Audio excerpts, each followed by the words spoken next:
Jordan De Goey going overseas mid-year. How could he make that decision? I thought it was a ridiculous decision.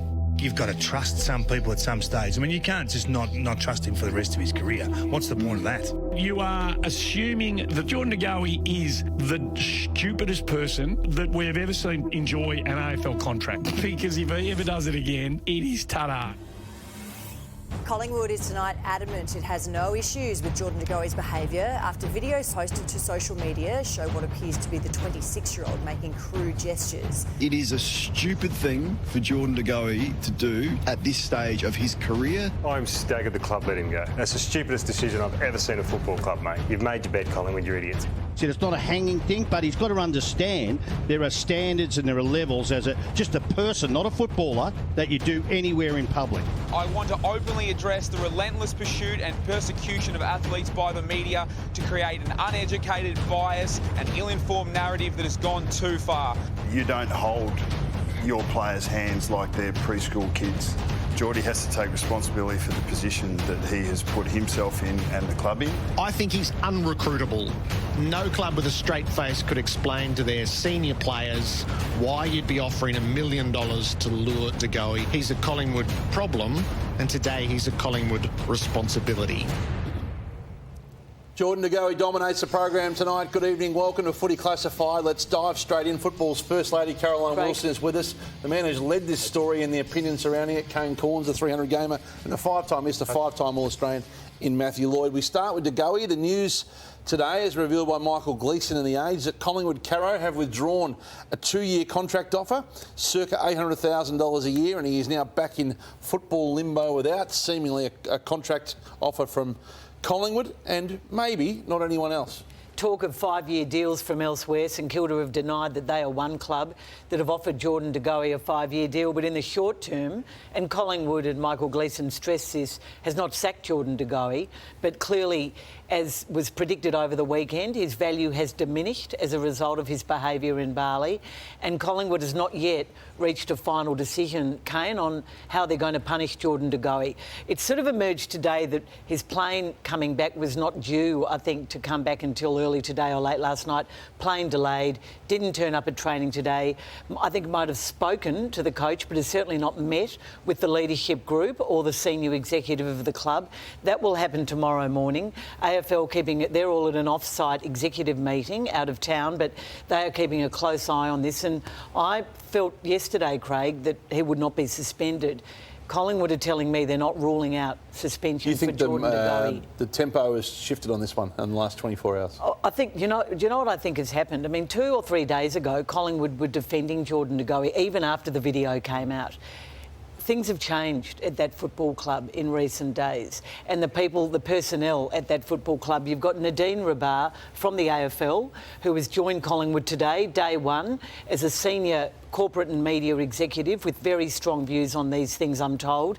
You've got Christine Holgate, who's led as a champion of change of the club and tried to transform them. Players, AFLW players like Steph Chiocci, who've been very strong in this space. And I think the demeaning of women in the video, and that's what's really upset the club, upset Craig McRae, upset Graham Wright, upset Mark Anderson. I think that they're a lot angrier at the club than earlier media reports suggested, because younger media reps at the club were just getting it wrong on Friday and Saturday. There's another bit of video that's emerged tonight, which in isolation is not the end of the world, but we should show you, and that is a TikTok video from the weekend, which emerged of a couple of Collingwood players. Let's take a look at it, and then we can put some context around this, because it does speak to the heart of the cultural issues that Collingwood are confronting tonight. And she's a 2, but she smells really nice. 3. Ooh. She's a 10, but got some broke up teeth. Like, them teeth are going every which way, like diagonal, everything. Oh, no. 4. She's a 9.5, but is homeless. 2. Hey, I'm off him. When she's a 4, but she's rich. 12.5. So that's Isaac Quainer and Jack Ginnivan. It's a TikTok craze. Everyone's doing it. It actually emerged over the weekend, Craig, and the club became aware of it early today. The players have been spoken to, and it's been suggested very, very strongly. They were Kane, rating women in that video, yeah? Yep.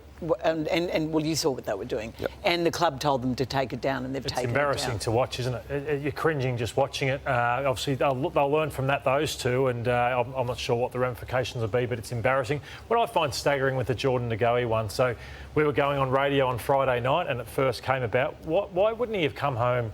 Would they have got him on the plane straight away and said, come home, get home, and we'll start dealing with this? How do you, when you've training on a Monday morning, how are you getting in Sunday night? Before a session on a Monday, preparing for a following Sunday game. How does that happen? And he's missed training. And now he's missed training, and now we go into Tuesday when it's going to be another circus tomorrow. What a massive distraction I think there really has been a shift over the weekend as more and more people have seen this video. Because it was just funny that younger media reps at the club were defending Jordan De Goey. I couldn't believe that, Cara. And I am staggered that Collingwood haven't spoken yet. In a footy media world that moves so quickly, this happened on Friday afternoon, Lord O's point. I requested someone on radio on Saturday thinking, yeah, that's enough time for them to delve through it. We're now Monday night late, and they haven't spoken yet. And they can't absolve themselves of blame in all of this. The handling of them for allowing him to go is really questionable, and the fact that they haven't spoken, Hutchie, if this was your business, you would have gotten the front foot like Bailey Smith did with the Western Bulldogs and like others have done. They haven't spoken. You saw yet. his statement. We showed it at the start of the show. He was completely in denial, even though, and Matthew Stokes pointed this out today on the Real Footy podcast, most of the senior critics, the critics were senior legendary retired players. I mean, that was so dumb about it. But I'm told by the club the penny has dropped now for Jordan De Goey. He realises he's in real trouble. Whatever happens, part of the punishment It didn't look like will it with be the statement that he released. No, well, I think that Since is. then. I think Well, his statement was to blame everybody else. Yeah. And it was it was an extraordinary statement. And then he got he got some support from others. If you look at some of the likes that went up from players around the competition and his teammates, there were other people everywhere kind of backing him in on this. I think there was an ignorance around his teammates of the spot he was in. Otherwise, they weren't. Look how many teammates have liked the post and out of their way to kind of blame the way that he's been treated here. I disagree, Matthew, with Kane, that he don't let him go away. To Bali, Cara. Well, what else did you think was going to happen, Jordan De Goey in Bali? So you let two players go and not the third? Of course. Yeah, he's in a category all of his own. Yeah, it's like if Stephen May said to you that he was going out drinking on the weekend, you would say, hang on, let's have a think about that. He got back from New York and they'd suspended him, they'd had long talks to him, had been counselled. It's staggering to me that he would be that stupid to think he could do that in a video and make those gestures about women and think it's all right. Two quick things, suspension or fine? What's everyone's view? It'll certainly be reflected, the attitude towards women will be reflected in the punishment. I can't call it, but I do think now suspension is very possible. 100% a 1 week suspension and a fine. The respect he's lost from coaches and teammates is there, but imagine they lose on Sunday too. Like the pressure that he's further heaped on this club, like Stephen May has. He can't play Sunday, can he? The preparation alone has been not up to scratch. I just think the longer this has gone, there's obviously so many people that you're saying that the women's part of the program, the sponsors.